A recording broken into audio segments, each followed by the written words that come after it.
and you will get a chance to meet them up close and personal tomorrow when we take a boat ride.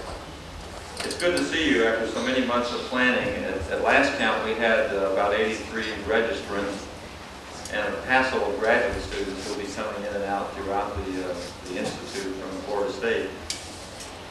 Our participants are coming from, at last count, 35 colleges and universities from 20 states. So you can see we've got a nice representation of people from around the country and different types of institutions, universities, colleges, community colleges. We're very, this is the director of our institute.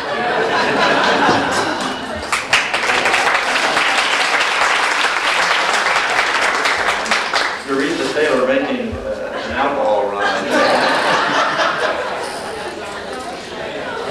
We are glad that you're here, and that we hope that you find these 3 days to be very informative and relaxing, and a good opportunity to share what you're doing in the area of values education. Now, I wore my suit tonight because the provost is here with me. And out of respect to you, but tomorrow it's going to be blue jeans time. We really want you to enjoy the informality of this beautiful setting, and we have the time together here to really talk about the topics of this conference. So please come tomorrow informally dressed, and so that we can really enjoy this place. I am delighted that I mentioned that our provost and vice president for academic affairs, Bob Glidden, is here with his wife, Renee. I'm delighted that they joined us. Bob has been very supportive of this institute, not only morally, I might add, but financially, by supporting it and by encouraging participation. So I'm delighted that he's here. He's former dean of our School of Music, third year in your position. I know that he's got to be unwinding this evening because we just finished up this morning our accreditation review. Now, I think that's sort of the equivalent of having 15 in-laws drop by for a 4-day visit. You know, you're kind of happy to see them, but you're really relieved to see them go. So I thank Bob for taking time to come and welcome our guests this evening.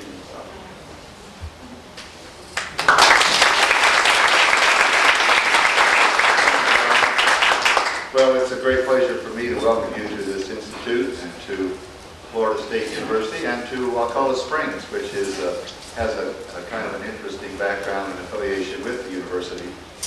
This park was established by an industrialist, a leader in our state by the name of Ed Ball, and when he died a few years ago, he made it possible for the state to purchase the property to maintain all of its wildlife and so forth.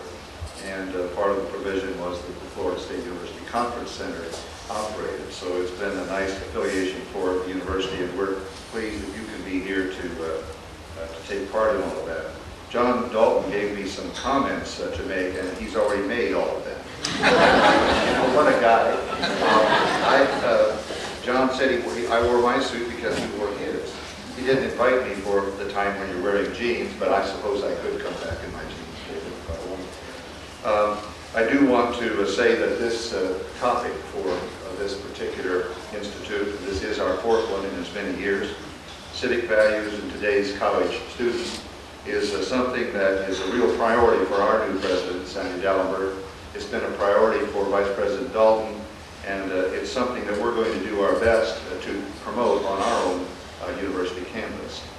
We are looking for ways that we can formalize some of the relationships that we have between our students and the communities and the community.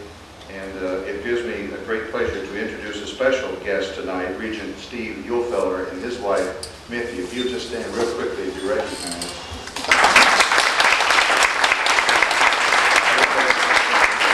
I want to introduce Steve at that point because he is our newest regent in the state of Florida. He is a prominent attorney in Tallahassee, but he has been a real leader in all kinds of civic and community activities, and I know that he's interested in what we do on our campus to promote those values amongst our student body. I think we may be entering an era of a little less me-ism on the part of our young people, and that's certainly the kind of thing that all of us should promote. And part of the way we will do that is to try to get our young people actively involved in the community in which they live and are going to school at the moment. Now, Jon introduced me earlier as the former dean of the School of Music, and so I couldn't resist tonight the opportunity to bring to you some very special talent from that school. It has always given me a great deal of pain and frustration to come to an event like this, and we have a guitarist playing cocktail music, and the room is such that nobody ever hears. And this is a very special talent, and so I asked if he would come in and do just one song for you. And his name is Wilson Tremira. He is from Brazil originally, and he has a most interesting background. In fact, he has a law degree in Brazil, Steve, so he has that kind of training, but he has also seen the light and has gone on for further training. Maybe we'll tell you about that. Maybe he has an MFA in visual arts from Florida State University. Wilson came to this country, did a baccalaureate degree in music and liberal arts at Weber State College in Utah, and then went to the University of Tennessee in Knoxville and did a master's degree in voice, and he is here studying for a doctoral degree in ethnomusicology. We're proud of that program, and we're very pleased to have Wilson here. And he's going to sing for you, play a folk song from Brazil that I think you will recognize, Wilson Tremira. Okay, thank you.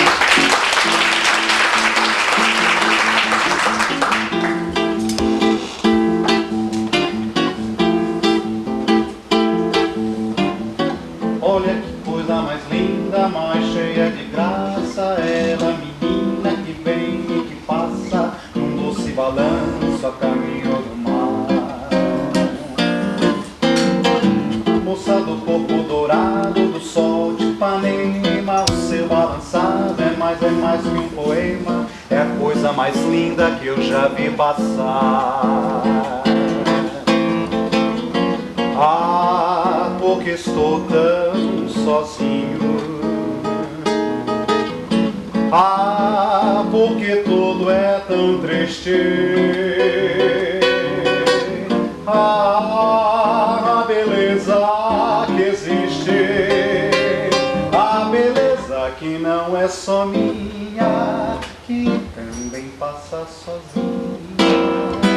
Ah, mas se ela soubesse, quando ela passa, o mundo sorrindo se enche de graça e fica mais lindo por causa do amor.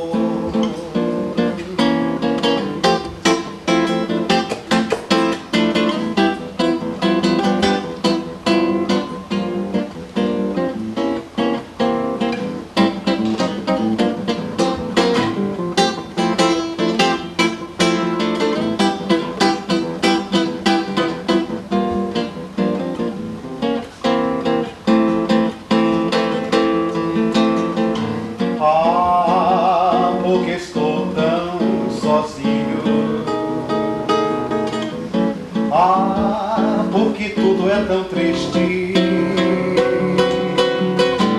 A beleza que existe, a beleza que não é só minha, que também passa sozinha.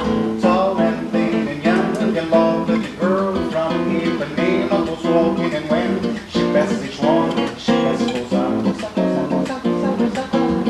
When she walks, she's like a samba that swings so cool and swings so gently that when she passes each one, she passes roses on. But I watch her so sadly. How can I tell her I love her? Yes, I would give my heart gladly. But each day when she walks to the sea, she looks straight ahead, not at me.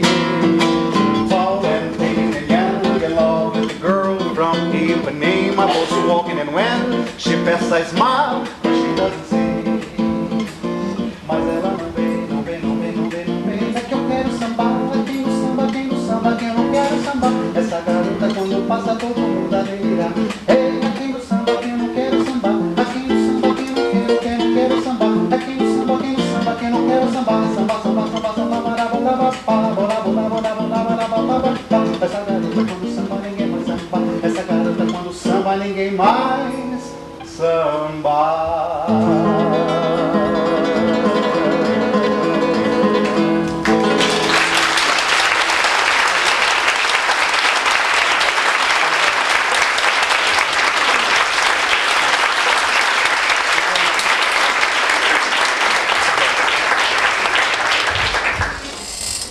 Thank you, Bob, and Welston, thank you so much. I appreciate, Bob, your recognition of our underutilization of the talent here. One of the things that I think makes this institute so special is that we have the opportunity to spend some time with the speakers that we bring in, and in this kind of setting. And so we're pleased that 3 of our speakers are here this evening, and I want to briefly introduce the head table. Back for his second presentation in our institute is Arthur Levine, the senior faculty member at Harvard Graduate School. You will get his whole entire rap sheet out there on the bulletin board, so I won't give you everything that he does.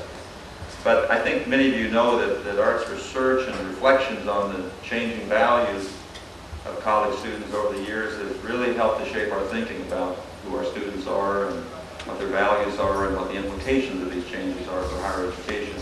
We're really pleased to have you back.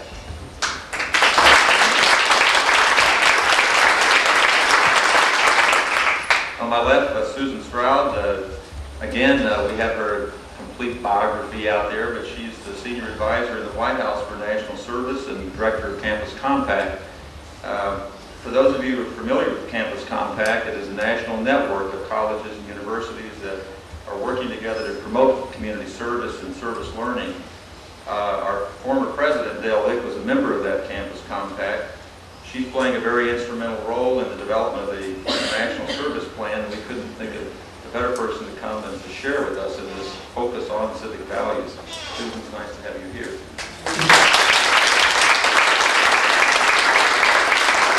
This time I have to admit a great faux pas. One of our major speakers is sitting out there rather than here at the head table. But I don't think Jim Lyons will care too much. Jim is an old friend and a colleague from Stanford University. He's worked there for many years. He is really a dean's dean and has been so recognized by a National Association of Student Personnel Administrators.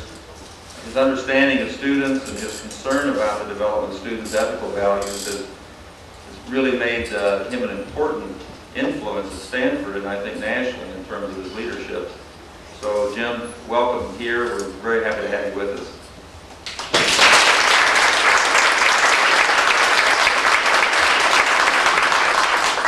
Benjamin Barber is coming in tomorrow. He was unable to come tonight, and some of you may have already heard by rumor, if nothing else, that his mother died very recently. And we were concerned about him, that he indicated he was coming in for his lecture tomorrow and his participation, but will have to return tomorrow evening. So he will be joining us tomorrow. The other person is we've already met, is the rum runner on the head table, Doretha Taylor. Doretha is the young woman who really makes this institute happen. She is a doctoral student in higher education, and I'll bet everyone who registered for this conference has probably talked to her because she's on the phone a lot and has really done a wonderful job of helping us plan this conference. And she will have a few words later to say to you, but I'd like you to recognize her as the introduction.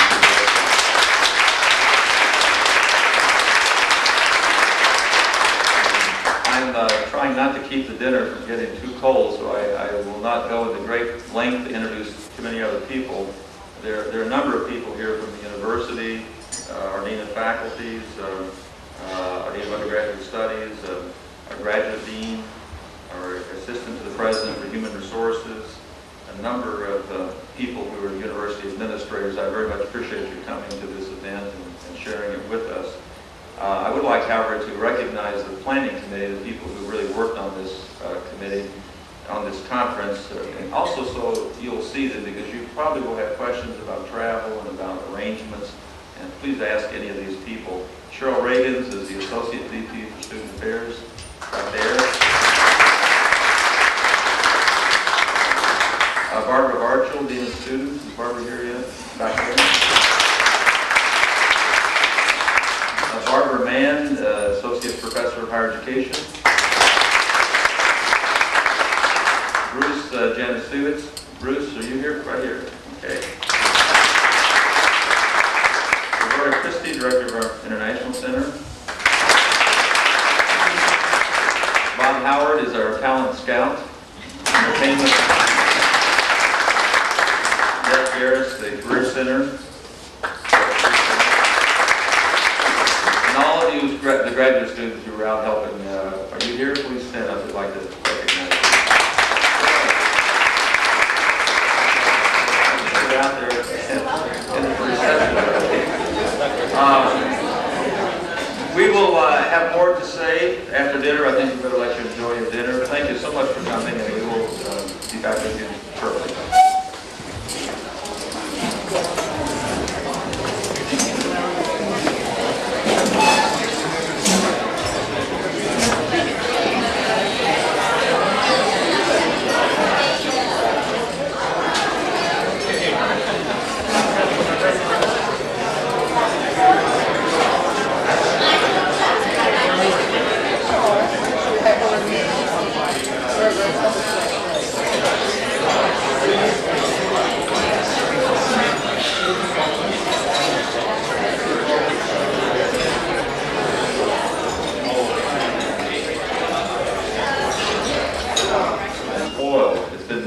As a wildlife refuge for a number of years, and so I hope that you'll have the opportunity to really take in the beauty of this place. There are here herons and egrets and inga, cormorants, ospreys, all kinds of varieties of ducks, and of course alligators. And out in the lobby you may have seen one of our former reptile residents of Wakulla Springs. His name is Old Joe, about a 15-foot or so alligators.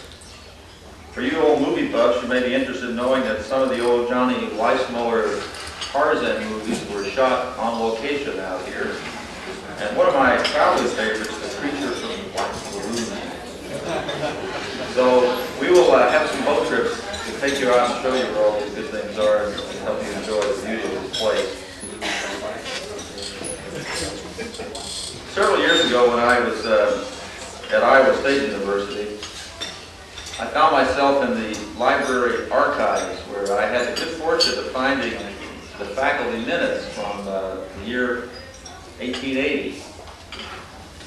Well, it was really a fascinating afternoon I spent reading those minutes of the faculty. It's interesting to read about the topics that the faculty discussed in 1880. There were, of course, the usual things, courses to be taught, and grading, and curriculum materials, but I was also interested to find out that the faculty spent a considerable amount of time discussing students, one by one. Their health, their family lives, their personal conduct on campus. And I came across an incident in 1882, which must have been especially scandalous for those years. It seems two men were found spending the night in a room with two co-eds. And so a trial was held, and the faculty called it a trial. And the students were brought before the president of the college and all of the faculty. The president was not without a sense of humor because he opened the meeting by saying, and I quote verbatim from the faculty minutes, "Well, gentlemen, did you sleep well?" And their responses, also verbatim in the minutes, "No, sir, we didn't sleep at all." Well, they were all kicked out of the dormitory, given demerits, admonished by the president, and put on what the faculty called a course of discipline. Well, I was very interested in what was meant by a course of discipline. Well, I read on and eventually figured out that a course of discipline meant that these students had extra study, extra work, and extra chapel. And the indication was that they got off very lightly because of this incident. On another occasion, I came across an incident where 20 seniors decided they were going to leave campus one Sunday evening and go downtown Ames, and go to church and and dinner afterwards. Model behavior, you say. Well, the college faculty at Iowa State voted to withhold their diplomas because they willfully violated the college's policy of leaving campus without permission. Well, as you can see, it was taken for granted in those early days of higher education that student values and student conduct were an intrinsic concern of the college staff and faculty. In fact, when you read those minutes of 1880, you might believe that they were every bit as important as the formal academic training that the students were receiving. Now, I contrast this approach to student life, student conduct, and student values with a statement I read a few years ago by the president of the American Association of Higher Education, a very esteemed organization. The president, and I quote, said this: "Whether or not a student burns a draft card, engages in premarital or extramarital sexual activity, attends church, sleeps all day, or drinks all night is not the concern of a collegiate institution. Colleges and universities are not churches, clinics, or even parents. They are devices by which a limited number of skills are communicated to youth to aid the individual to become a more skilled worker," unquote. This older view held that one of education's chief functions was character development, the old term, or socialization. That is, imparting to students the values and norms that would enhance their moral beliefs and behavior. The other view holds that moral values and behavior are not the responsibility of education. Rather, education has the more narrow purpose of intellectual and career training. I mention these contrasting views because I think they represent a sort of poll, if you will, of opinion about what is the role and responsibility of education, higher education, in the realm of values development in college students. Just last week I had the opportunity to read the Wingspread report entitled "Higher Expectations for Higher Education." Maybe you've seen that report. The report came out in the fall and is a result of 6 months of work and discussion among a group of university, community, and business leaders. Let me read you one short excerpt from that report. "From the founding of the first American colleges 300 years ago, higher education has viewed the development of student character and the transmission of values supporting that character as an essential responsibility of faculty and administration," unquote. And the report goes on to talk about the urgency of citizenship, civic values training in higher education. Well, just yesterday I picked up the latest newsletter from the SALGIC, that is the State University and Land Grant Colleges organization, and I read an article by the president of the organization, Peter McGrath. And McGrath writes this about the Wingspread report. Quote, "I find the report debatable when it argues that universities have an obligation to contribute not only to intellectual development, but to common values and undergirding the values of American society. Teaching values is obviously a tricky proposition," unquote. Well, it is obvious from these opposing opinions that the debate about the teaching and transmission of values in higher education is still very much alive and well. It's my hope, it's our hope, that this institute will provide an occasion where we can come together, examine, if you will, this tricky proposition from a variety of vantage points.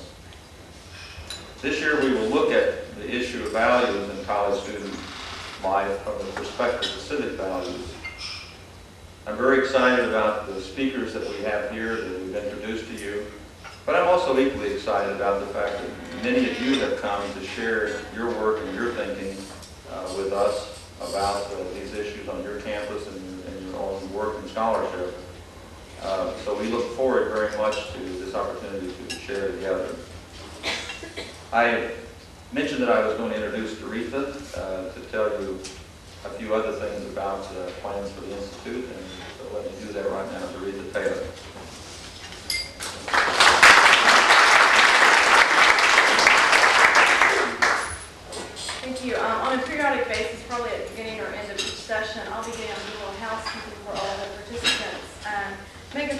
announcements and things that are, forewarn you about a few things that are coming up. And very quickly, I'm going to try to do that tonight, and then when I'm finished, you're free to take a break. We will start with Dr. Levine's lecture at 8 o'clock, so if you could be back in here by 8 o'clock, appreciate it, okay? For all the registrants, if you could please look through your packet. I know we try to tell you when you pick them up. There's a bright yellow sheet in there that says very important, and that's to check off the functions that's going to be attending, the meals especially. If you could please return that by the end of the evening, I'd appreciate it.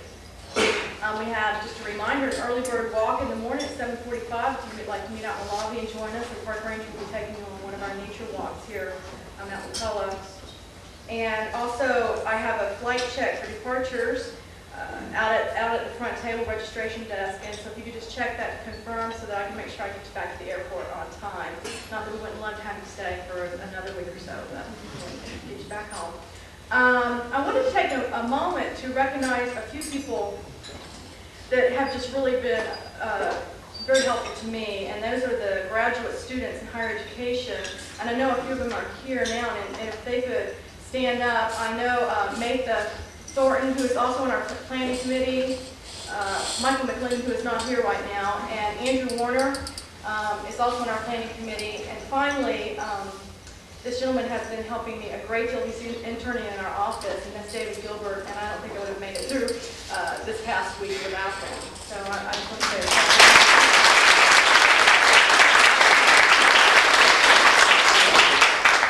put up with my rankings and ratings. So, and we're very excited about this year. We have had some local merchants donate a few gifts to us that we're going to be giving out in drawings.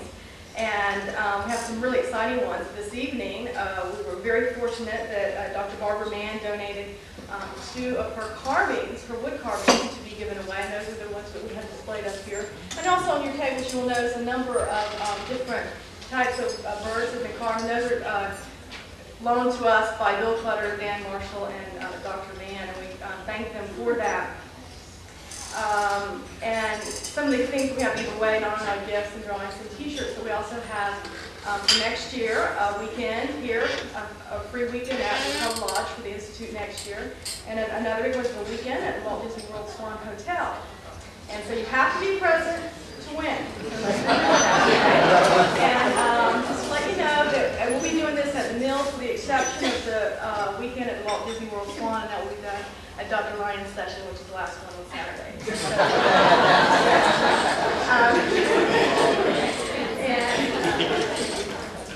I also like all the registrants that are staying at the Cabot Lodge. When we break here, if you could just meet with me for a few minutes so that I can touch base with you and figure out what's going on.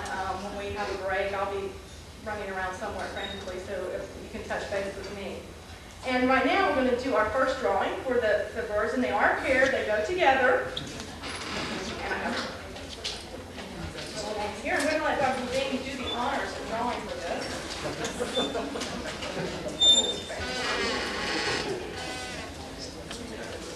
Arthur Levine. They're all marked.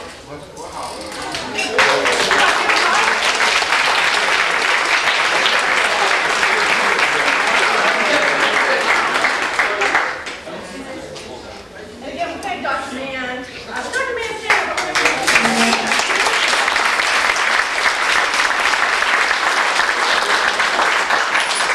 And just to let you know, if you need anything, please touch base with me or David or any of the planning committee people. We will try to take care of your every need, okay? Thank you very much. And right now, we're free to break until, you're going to be back in here by 8